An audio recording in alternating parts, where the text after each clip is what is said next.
Halo semuanya, kembali lagi bersama kami dalam Know You Know Podcast Tengah Kampus. Oke, kembali lagi bersama kami dalam podcast pada hari ini yang akan membahas satu topik yang cukup menjadi bahan pertimbangan atau pembicaraan nih di kalangan mahasiswa, khususnya buat teman-teman sendiri yang masih berkuliah atau mungkin yang masih menempuh pendidikan, mungkin tidak asing mendengar topik pembicaraan kali ini. Yang tak lain dan tak bukan ialah beasiswa. Sebelum kita lanjut kepada pembicaraan inti kita pada hari ini, mungkin aku di sini akan memperkenalkan diri dulu nih. Namaku Anastasia Kristi sebagai MC pada podcast pada hari ini. Dan juga kita bisa berkenalan juga pada pemateri kita yang telah menjadi salah satu awardee di beasiswa yang ada di Universitas Jember sendiri. Mungkin bisa perkenalan dulu nih, namanya siapa, dari program studi apa, dan juga telah menjadi awardee dari beasiswa apa. Mungkin bisa dimulai dari sebelah kiri saya. Jadi terima kasih Tasya. Halo semuanya sobat Febulnets. Perkenalkan, saya Bapak Faris Farizika, bisa panggil saya Faris. Saya merupakan mahasiswa semester 6 Program Studi Pembangunan Febulnet. Dan saya adalah awardee Large Scholarship YBM Brilliant Jember. Terima kasih. Oke, luar biasa sekali. Mungkin bisa diteruskan. Terima kasih. Perkenalkan, nama saya Dr. Chandra Gunawan. Saya alumni awardee beasiswa Jarum angkatan 37. Oke, bisa dilanjut. Oke, halo sobat FPP, perkenalkan saya Fernandi Febrian Putra, bisa dipanggil Fernandi. Saya dari beasiswa Bank Indonesia yang biasa dikenal dengan GEMBI. Terima kasih. Oke, mungkin kita bisa tahu ya teman-teman di sini atau para pemateri kita ini kan sedang kuliah gitu ya, atau mungkin ada yang lagi masih kuliah atau mungkin sedang tahap akhir gitu ya. Oke. Terus selanjutnya nih kan seperti yang sudah tadi disebutkan, sibuk ini itu gitu ya. Terus caranya dapat info beasiswa ini dari mana sih? Mungkin dari Kak Nayandi dulu nih. Oke. Kan kita sudah zamannya zaman globalisasi, udah tahu internet. Nah, pasti semuanya tahu kan Instagram. Betul. Semuanya pasti punya Instagram, pasti pakai Instagram lah. Di situ banyak beasiswa yang masih buka, udah perekrutan beasiswa baru gitu, masih banyak di situ. Jadi kataku kalau aku sendiri itu dari Instagram itu, di mana Instagram itu banyak akun-akun beasiswa lain yang memposting pembukaan pendaftaran beasiswa. Oke, dari sosial media gitu ya. Mungkin dari Kak Chandra sendiri. Ya, kalau saya sudah tahu Jarum itu dari TV ya. Waktu kita kecil ada iklannya ya. Kalau nggak salah gitu. Jarum, come join us gitu ya. Ya, gitu ya dulu ya. Kalau nggak salah ingat gitu lagunya. Coba nanti dicari ya di YouTube ya. Jadi udah tahu dulu di TV waktu kecil. Kemudian waktu udah besar, udah berkuliah, sebenarnya saya nggak mengkhususkan saya mengikut beasiswa apa, tapi waktu itu saya mendaftar Jarum karena Jarum yang membuka lowongan daftar pertama. Oh gitu. Di angkatan saya waktu itu. Jadi kalau ada disebut GEMBI itu baru setelah Jarum open recruitment-nya, kalau nggak salah tuh kayak gitu. Dan kebetulan juga saya daftar dua-duanya, tapi saya keterimanya di Jarum, nggak keterima di GEMBI. Waktu itu seperti itu. Jadi kalau tahunya udah lama, tapi tahu informasi mengenai beasiswa Jarumnya ini di kampus, khususnya di kampus ya, itu saya baru terimanya waktu semester 4 tuh lewat WA. Oh, lewat WA, broadcast itu ya, ada Broadcast pengumuman WA. gitu ya, pembukaan beasiswa gitu. Sama kemahasiswaan ya, biasanya Oh kemahasiswaan iya, kan yang biasanya aktif dulu Pak masih. Sugi, Pak Saiful itu selalu update kalau masalah beasiswa. Bener sih, apalagi dulu waktu offline kan pasti informasinya lebih cepetnya gitu daripada online. Kadang-kadang di grup cuma dianggurin gitu. Iya. Di ini kayak masih chaotic gitu, nggak penting. Bener-bener. Mungkin kalau dari Kak Faris sendiri. Oke, ya kebetulan saya mendapatkan beasiswa ini bertahap. Gitu. Jadi sebenarnya saya mendapatkan beasiswa namanya Smart Scholarship. Dan ini saya dapatkan informasinya dari relasi saya waktu menjadi Donor Febulnet 2021 seperti itu. Ya ini pentingnya relasi, organisasi dan juga pertemanan, karena di saat itu Mas Dito selaku Wafadah juga memberikan informasi dari kemahasiswaan itu ada Smart Scholarship BRI saat itu. Jadi saya tertarik untuk mengikutinya. Kemudian setelah itu saya mendapatkan informasinya dari mentor saya dari Smart Scholarship untuk yang beasiswa lanjutan kelas scholarship hingga lulus. Oke, jadi beda-beda ya, ada yang dari Iya. sosial media, ada yang dari TV, ada yang dari mentornya atau dari beasiswa sebelumnya gitu. Terus mungkin ada nggak sih kayak perbedaan khusus yang dirasakan setelah dan sebelum menerima beasiswa itu? Mungkin ada, oh iya aku setelah menerima beasiswa nih rasanya seperti ini. Nggak cuma kadang kan orang mikir beasiswa kan dapat benefit cuan gitu ya, uangnya aja gitu. Tapi kan pasti nggak mungkin dong manfaat yang ditawarkan cuma itu aja. Nah bisa nih, pasti ada perbedaan khusus nih sebelum dan sesudah beasiswa. Mungkin dari Kak Chandra dulu. Sebenarnya yang paling membedakan adalah uangnya memang. Paling kelihatan ya, paling kelihatan. Kok rekeningnya kan nambah gitu. Tapi setelah, maksudnya saya tergabung di Beasiswa Jarum, saya mendapatkan hal yang lebih daripada sekedar uang.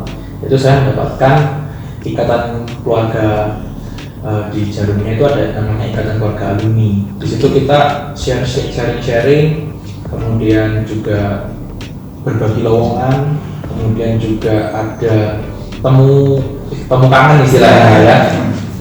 Dan di situ kita banyak berbicara mengenai kehidupan, baik itu kehidupan pribadi maupun kehidupan bekerja. Kemudian kita juga membicarakan mengenai bagaimana kita membangun sebuah komunitas yang sekiranya bisa menjadi motivasi buat diri kita. Itu yang sulit. Bagaimana kita di dalam suatu kumpulan, saya nggak menyebutnya organisasi karena tidak ada struktur hierarki struktural ya. Saya menyebutnya komunitas karena di situ kita diajarkan bagaimana kita tetap menjalin kontak, stay in touch dengan teman-teman yang ada di Jarum itu dari saya sekarang sampai angkatan-angkatan yang di atas. Bahkan kemarin sempat di Jarum itu mengadakan reuni akbar dari angkatan yang sekitar 20-an, sedangkan saya sendiri angkatan 37. Oh, berarti udah berapa dekade itu? Sudah hampir 10 tahun lebih ya? 10 tahun lebih ya, malah ya 15 tahun lebih. Dan itu berkumpul gitu di satu ruangan. Kemarin acaranya di Hotel Sanila Surabaya. Dan di situ saya tahu, oh di sini tempatnya untuk menjalin kontak, menjadi komunikasi, mau berbanyak relasi. Itu yang paling penting dalam kita mengikuti suatu beasiswa ya. Jadi uang itu hanyalah pendukung istilahnya, pendukung kita studi ya, pendukung kita studi.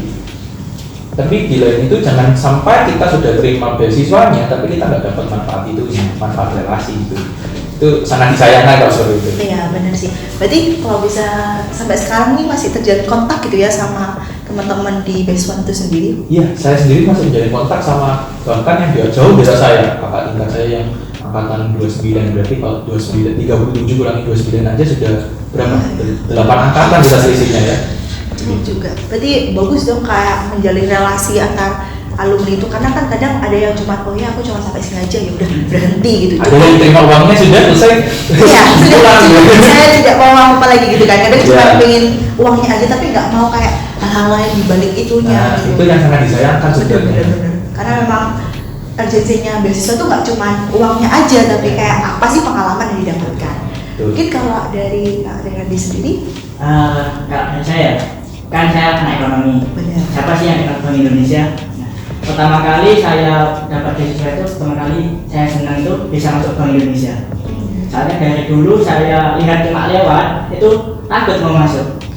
Benar, saya mau masuk tuh mau ngapain di situ kan? Soalnya pengecekan di Bank Indonesia itu emang ketat kan? Iya. Dicek apa aja gitu. Nah setelah saya masuk ke penerima beasiswa ini, saya masuk ternyata gini masuknya di Bank Indonesia ini. Gini perasaan masuk Bank Indonesia.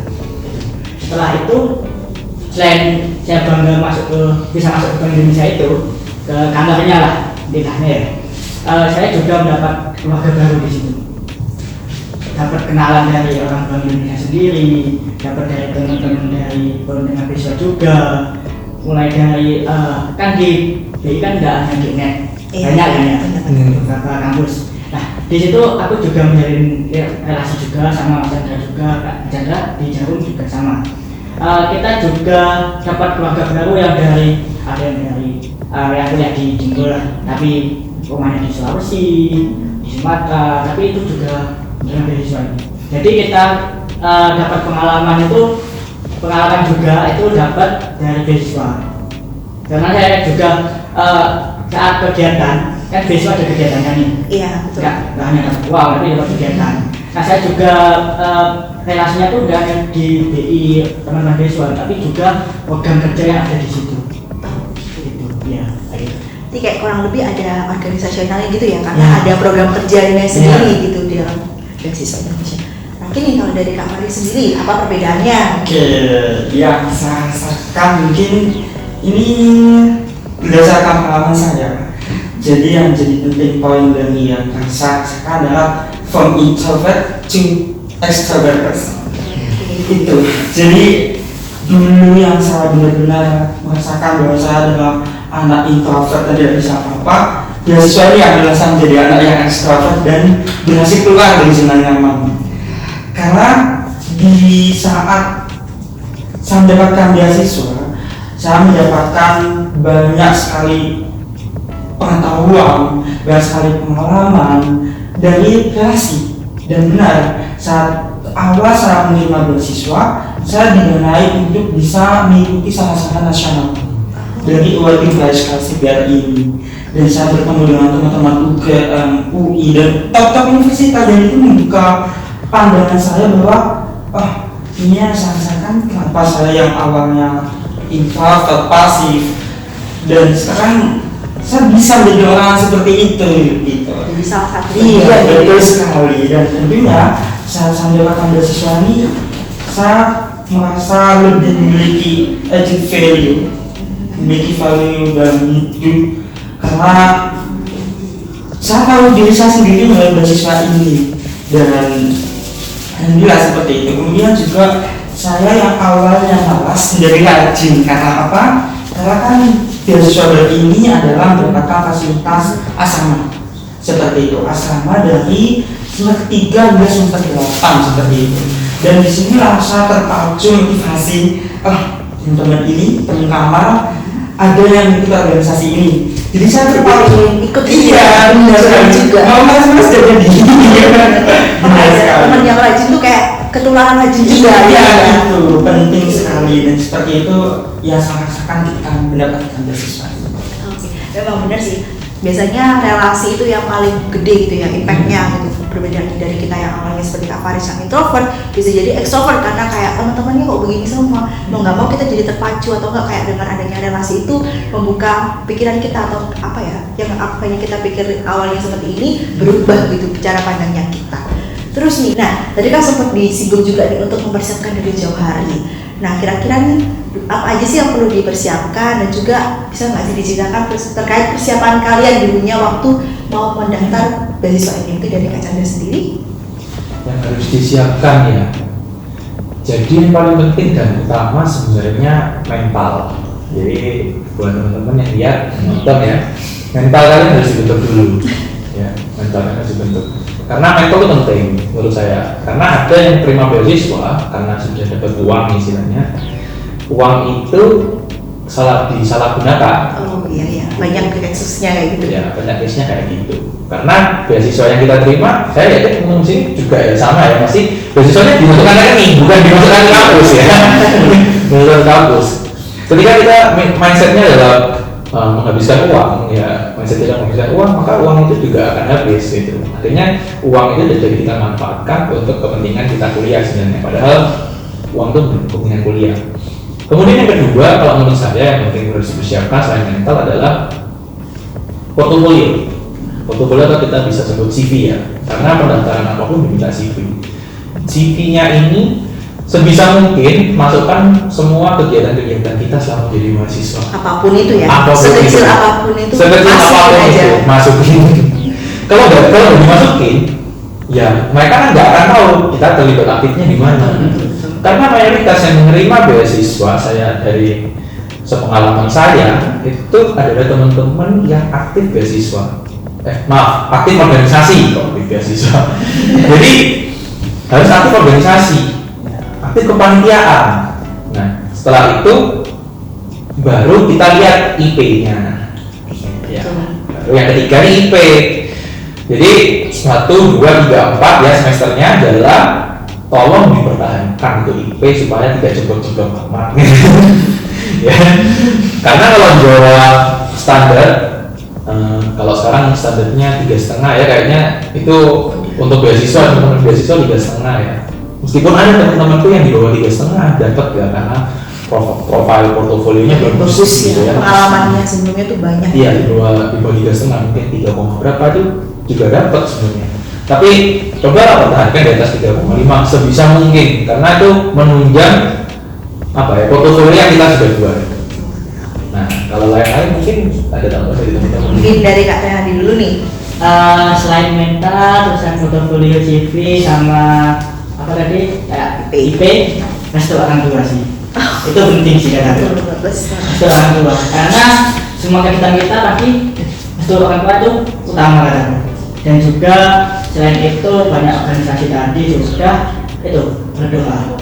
Sudah usaha, kita udah minta restu, CV kita udah bagus, IP kita udah bagus, jangan lupa berdoa. Itu sih. Pokoknya tanpa restu orang tua dan yang atas tuh belum tentu bisa jalan gitu ya. Betul sekali. Mungkin kalau dari Kak Faris nih, mungkin ada yang berbeda atau gimana? Ya, kurang lebih biasa sama sih. Tapi kalau secara pribadi yang perlu dikeluarkan adalah niat dan juga keberanian. Karena kebanyakan kita tahu kan beasiswa itu susah banget sih beasiswa gitu. Maka apalagi saat saya masih mahasiswa baru dan ingin mencoba beasiswa itu masih ragu dan takut seperti itu. Maka dari itu udah gak perlu takut, persiapkan semua yang menjadi syarat dan juga apa yang diperlukan untuk mendaftar, gas. Ketika kita yakin dan juga berani kalau kita punya kemampuan itu seperti itu. Dan kalau di beasiswa saya BRI itu ada spesifikasi untuk yang saat saya mendaftar kemarin. Oh gitu. Ya, jadi salah satunya adalah yang paling utama beragama Islam, kemudian karena memang dari yayasan, kemudian di situ juga harus memiliki kurang lebih hafalan Quran yang bisa dipertanggungjawabkan seperti itu, dan lancar baca Quran. Jadi ketika teman-teman ingin mencoba beasiswa saya atau beasiswa lain, karena setiap beasiswa biasanya ada karakteristik masing-masing. Iya, betul. Jadi benar informasi itu harus benar-benar digali terus. Jika tidak, ya gagal tanpa kita ada persiapan yang matang seperti itu. Ya memang banyak ya, kurang lebih yang dipersiapkan tuh banyak. Paling yang paling susah untuk dipersiapkan itu adalah pengalaman. Karena dari semester 1 sampai semester 4 mungkin cukup panjang. Dan juga buat teman-teman di sini yang masih di semester awal, ini kayak langkah kalian yang sekarang ini tuh tentukan nanti di kedepannya gitu. Jadi kayak kalian mungkin di sini mungkin ada tergabung di organisasi apa, kalau misalkan mereka membutuhkan kepanitiaan atau apa, join aja. Pokoknya jangan pikirkan capek gitu, jangan pikir capeknya, tapi apa sih benefitnya untuk kedepannya. Karena itu memang penting untuk portofolio kita, dan juga kita tuh juga meskipun kita sibuk ini itu, tapi kuliah tuh tetap nomor 1 untuk IPK kita ya, itu dipertahankan. Karena nggak apa ya, orang kan masih mikir, oh kalau orang pinter bisa mempertahankan IPK, pasti kalau bisa ikut kegiatan apapun itu bisa dipertanggungjawabkan apa yang dia bilang gitu. Jadi buat teman-teman nih, penting banget untuk mempersiapkan apa aja, dan juga saat ini adalah langkah kalian buat persiapan untuk semester keempat kalian mendaftar beasiswa begitu. Nah untuk selanjutnya nih, dari beasiswa itu kan pasti ada beberapa tahapan yang harus dilewati. Nah ada nggak sih tahapan yang menurut kalian di sini atau para narasumber di sini tuh tahapan yang paling berat, dan mungkin caranya kalian menghadapi atau survive gitu pada saat tahapan itu seperti apa gitu? Mungkin dari Kak Faris dulu. Terima kasih Pak Sana. Dan pada umumnya beasiswa itu memiliki tahapan-tahapan yang sama seperti itu. Biasanya berkas yang paling utama, kemudian juga nanti akan ada spesifikasi misal interview, dan juga sekaligus presentasi IC biasanya seperti itu, atau pembahasan lain. Dan nanti akan ada, kalau beasiswa satu sama-sama nasional itu semacam karantina. Jadi sebelum mendapatkan beasiswa di karantina dulu selama kurang lebih kemarin di Jogja 3-5 hari. Itu ada tugasan-tugasan yang harus dilalui. Dan yang paling berat sendiri bagi saya adalah pada saat nulis essay, karena saya merupakan mahasiswa yang mager banget dengan nulis seperti itu ataupun membuat narasi di gagasan seperti itu. Yang mana mungkin kebanyakan teman-teman juga malas gitu kan. Apalagi penting banget kenapa menulis itu, apalagi kita nanti menulis skripsi dan lain-lain. Dan yang inilah yang paling berat, tapi tipsnya dari saya adalah tulis yang benar-benar terjadi dan juga buat hal itu terkesan bagi review kita. Seperti review kita, buatlah hal-hal yang berkesan di dalam hidup kamu di tulisan essay dan lain-lain, dan juga pengalaman. Oke, kalau dari Kak Chandra? Kalau saya dari Jarum ya, itu ada beberapa tahapan. Kebetulan waktu itu saya daftar sudah pandemi ya, jadi wawancaranya tuh interviewnya online, tesnya pun juga online. Berbeda dengan yang sekarang. Jadi kalau sekarang itu sudah ada tes offline. Oh, cuma ya Tesnya offline jadi Jarum itu. Karena memang dulu-dulunya juga offline. Iya. Dan satu hal mungkin yang perlu di-highlight dari Jarum selain daripada tes dan juga wawancara maupun seleksi berkas yang sudah disinggung tadi, kalau di Jarum itu ada yang khusus, ada tim buildingnya. Oh, gitu. Jadi kalau dari cerita-cerita yang senior saya di Jarum itu, ketika sesi tim building itu kita dipartnerkan dengan orang random. Ya, kita bahkan tidak kenal kan dari prodi lain, tapi masih satu univ. Oke. Atau mungkin jika beda univ itu dari Universitas Muhammadiyah yang kerja sama Jarum ya. Jadi kemudian dipartnerkan, setelah dipartnerkan kita diberi pengarahan, disuruh melakukan sesuatu gitu. Nah setelah itu hasilnya itu juga katanya menentukan, katanya senior saya sekarang tidak mengalami ya masa-masa seperti itu. Kemungkinan besar hal-hal yang kayak gini akan diulang lagi di keadaan yang sudah melandai pandeminya sekarang karena sudah offline semua gitu. Ya mungkin ini yang harus disiapkan sama dia gitu. Jadi supaya bisa supaya bisa berinteraksi sama orang yang belum pernah kita temui, siapa dia, ini tiba-tiba kita disuruh ngomong sama dia gitu. Nah harus bisa ngomong sama orang. Jadi kayak Faris tadi kan introvert ke extrovert ya. Nanti coba dilatih, itu dilatih. Kalau nggak biasa nggak bisa ya. Iya benar. Karena kalau nggak terbiasa sulit tuh kita mau ngomong sama orang. Betul. Ya kalau dari Kak Chandra sendiri mungkin ada yang berbeda nih dari beasiswa Bank Indonesia sendiri. Oke, kalau Bank Indonesia pasti ada kesendiriannya ya, khusus gitu. Kalau tanggapan saya yang sulit itu yang saya alami kemalasan menyusun berkas. Gitu. Soalnya kenapa? Kan biasanya berkas itu ada yang minta kemahasiswaan, terus ada ini, keaktifan ini, perusahaan ini, lalu ada form sendiri yang dari beasiswa Bank Indonesia itu ada form sendiri khusus. Itu harus diisi juga. Kalau kalian malas dari itu udah gagal ya mas. Jadi jangan malas sih. Terus di beasiswa Bank Indonesia juga ada tes ke bank sentralan. Mungkin anak ekonomi nggak tahu lah ke bank sentralan itu apa ya. Nah pasti dites juga di situ. Terus kan di CV kalian jika ada bakat yang kalian tulis, jangan malu tampilkan di depan wawancaranya. Gitu. Soalnya pengalaman saya ya waktu itu ada yang dites nyanyi juga. Oh, beragam ya ternyata. Yang ditulis itu dilakukan sebulan. Jika kalian di CV itu kalian tulis, oh aku bisa nyanyi ini, jualan nyanyi ini, kan kalian tes juga yang di situ. Meskipun wawancaranya online, itu tetap dites. Yang nari pun gitu, kamera di depan, kamu nari di depan kamera itu. Oke, tiap beasiswa ini unik-unik ya ternyata. Ada yang mungkin ada di karantina, ini kan juga berbeda gitu ya. Yang lain dari karantina tiba-tiba yang di punya Kak Faris karantina gitu.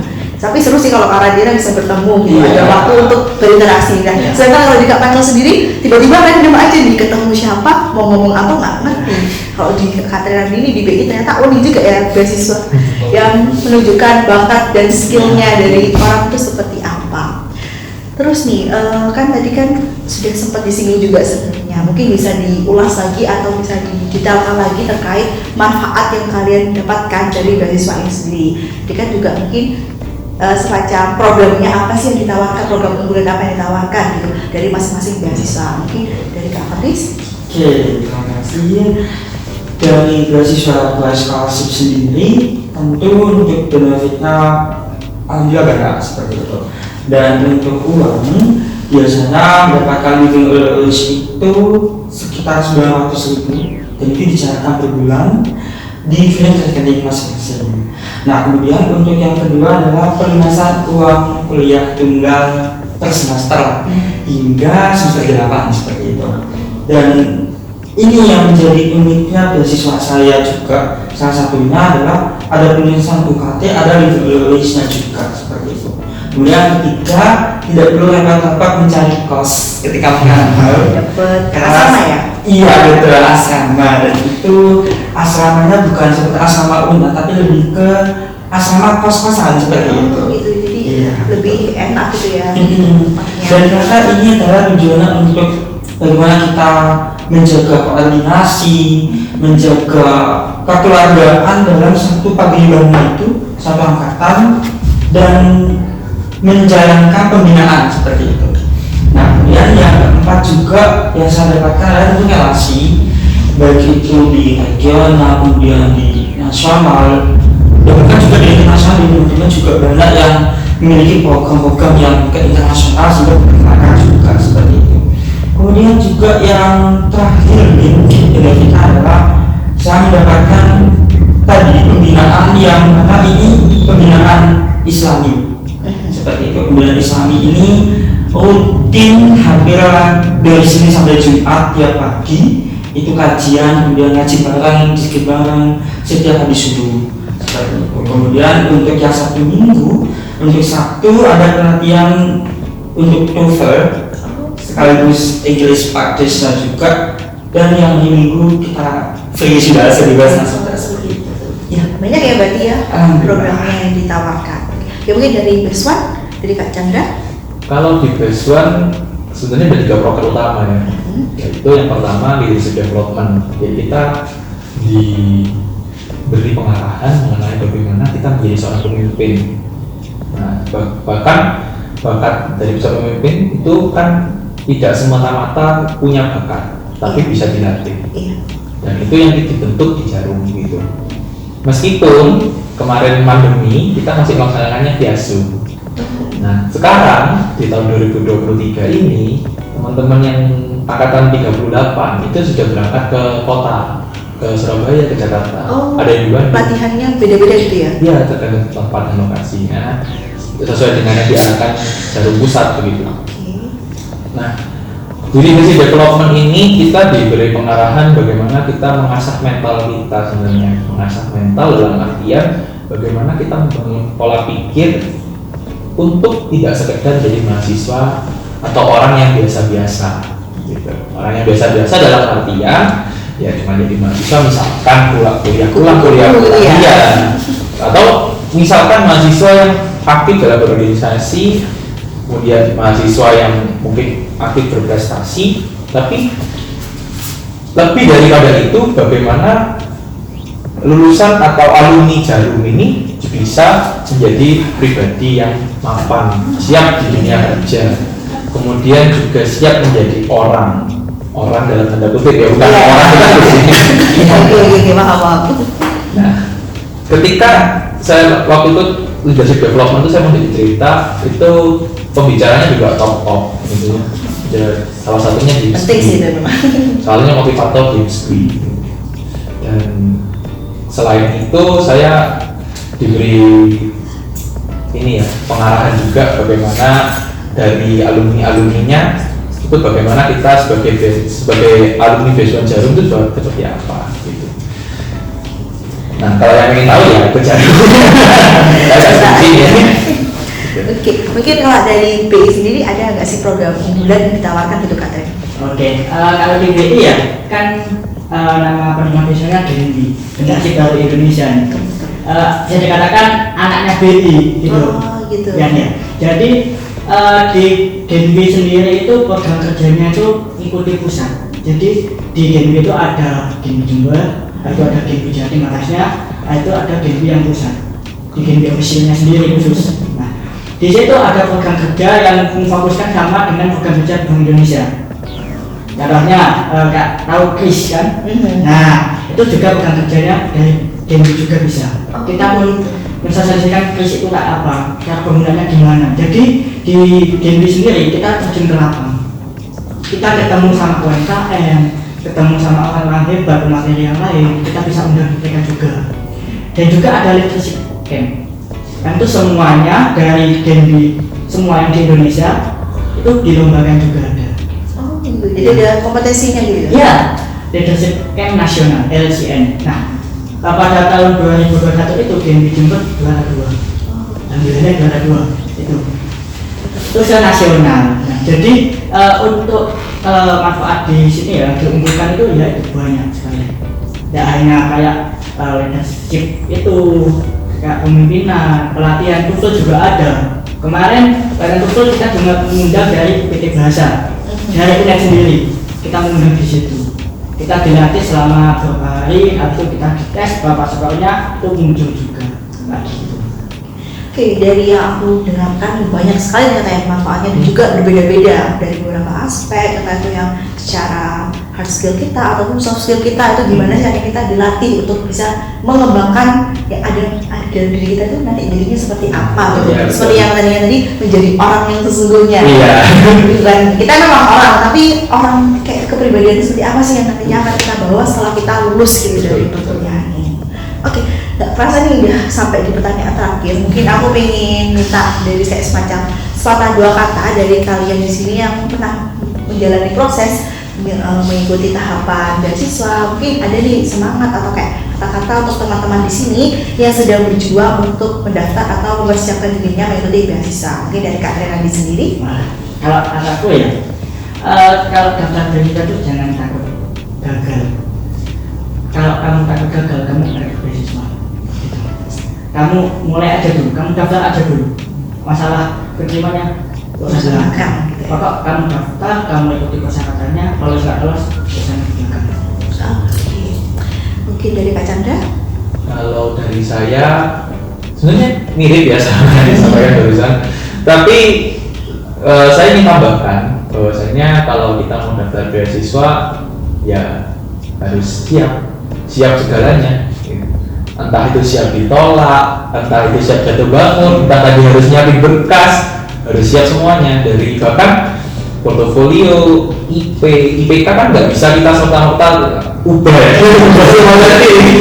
Sebetulnya 3,5 gitu misalnya. Kita ubah jadi 3,5 padahal IPK kan 3,2 misalkan seperti itu. Kan nggak bisa dulu enaknya gitu. Kemudian juga portofolio nggak seenaknya kita nambahkan kegiatan.